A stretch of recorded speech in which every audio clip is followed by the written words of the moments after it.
CPM এর যুব নেতা কলতান দাশগুপ্তর গ্রেফতারি নিয়ে এবার একেবারে প্রশ্নের মুখে পড়ল রাজ্য। মাননীয় বিচারপতির ফোনের অডিও রেকর্ডিং পুলিশ কোথা থেকে পেল? গ্রেফতারির আগে একজন রাজনৈতিক ব্যক্তি কি করে অডিও ক্লিপ পেলেন? তার ক্ষেত্রে পুলিশ কি পদক্ষেপ করেছে?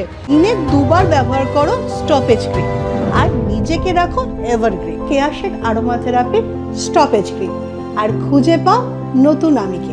যে সোর্স থেকে পেয়েছেন তার তথ্যানুসন্ধান করেছেন। পুলিশকে প্রশ্ন বিচারপতি রাজর্ষি ভরদ্বাজের। কথা বলবো, আমাদের সঙ্গে রয়েছেন আমাদের প্রতিনিধি সৌভিক মজুমদার। সৌভিক, একেবারে ছত্রে ছত্রে এক্ষেত্রেও পুলিশের ভূমিকা নিয়ে প্রশ্ন তুলেছেন বিচারপতি। কি হলো শুনানিতে? দেখো, একেবারে এই শুনানিতে পুলিশের ভূমিকা নিয়ে প্রশ্ন উঠেছে। তার কারণ মাননীয় বিচারপতি মনে করছেন এই যে পুলিশের কাছে একটি অডিও ক্লিপ এসে বা অডিও রেকর্ডিং এসে পৌঁছেছে, সেই অডিও রেকর্ডিং একটি পেন ড্রাইভে করে এসেছে। ফলত কোন ব্যক্তি পুলিশকে বা পুলিশের কোন সোর্স বা সূত্র তারা তাদের এই পেন ড্রাইভ দিল, সেই ব্যক্তিকে কি এখনো পর্যন্ত জিজ্ঞাসাবাদ করা হয়েছে বা তার সম্পর্কে খোঁজখবর নেওয়া হয়েছে? সেই প্রশ্ন কিন্তু মাননীয় বিচারপতি ভরদ্বাজ করেছেন, কিন্তু সেই প্রশ্নের উত্তর এখনো পর্যন্ত সরকারের তরফ থেকে দেওয়া হয়নি।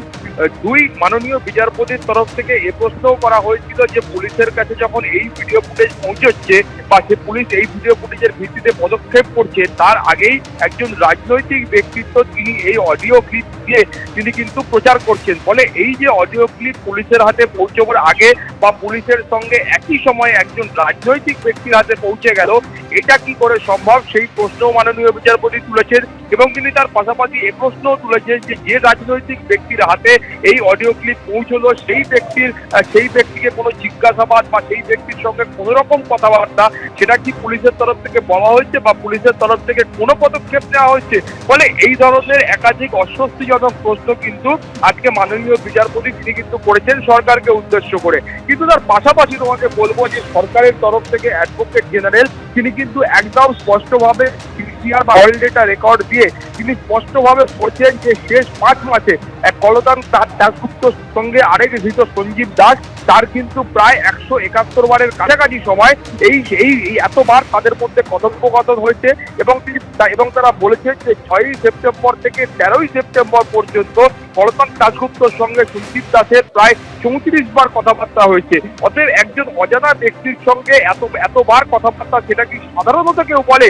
এই প্রশ্ন কিন্তু সরকারের তরফ থেকে বা পুলিশের তরফ থেকে করা হয়েছে এবং পুলিশের তরফ থেকে এই যুক্তিও সামনে রাখা হয়েছে যে এটা দুজনকে যখন জিজ্ঞাসাবাদ করা হয় বা জেরা করা হয় সেই সময় দুজনেই কিন্তু এটা যে তাদেরই কণ্ঠস্বর সেটা স্বীকার করেছেন এবং তাদের মধ্যে এই যে আলাপ আলোচনা হয়েছে সেই আলাপ আলোচনার কথাও বলেছেন। এবং পুলিশের তরফ থেকে এটাও খুব স্পষ্ট করে বলা হয়েছে যে এই গোটা বিষয়টাতে যখন সঞ্জীব দাসের যে কণ্ঠস্বর শোনা যাচ্ছে সেই কণ্ঠস্বরের মধ্যে সেখানে তারা কিন্তু বলছেন যে এই ধরনের একটা ঘটনা ঘটতে পারে এবং সেই ঘটনার ক্ষেত্রে আরো একাধিক ব্যক্তি আছেন, সেখানে সাহেব বলে একজন ব্যক্তি আছেন, সেখানে বাপ্পা বলে একজন ব্যক্তি আছেন এবং সেখানে কিছু আরো একজন ব্যক্তি আছেন। ফলে এই যে ব্যক্তিদের কথা বলা হচ্ছে এবং যাদের নির্দেশে সঞ্জীব এই কাজ করবে বলে কলতানকে অবগত করছে, কলতান কিন্তু একবারও তার যে পাল্টা উত্তর সেই উত্তরে কখনোই বলছেন না যে না এই কাজ করার দরকার নেই। ফলে এই সওয়াল জবাব পুলিশের তরফ থেকে করা হয়েছে এবং এখানে বলা হচ্ছে যে সঞ্জীব দাস তিনি কিন্তু এখানে অর্জুনের ভূমিকায় অবতীর্ণ হয়েছে। তার কারণ এখানে কোথাও গিয়ে সঞ্জীব দাসের মনে হয়েছে যে চিকিৎসকদের ওপর এই ধরনের হামলার কাজ বা হামলা করাটা সেটা ঠিক হবে না, কোথাও গিয়ে তার খারাপ লাগছে।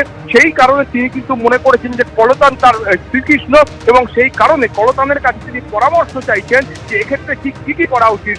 ফলে সব মিলিয়ে এই যে সওয়াল জবাব এটা কিন্তু শেষ হয়েছে।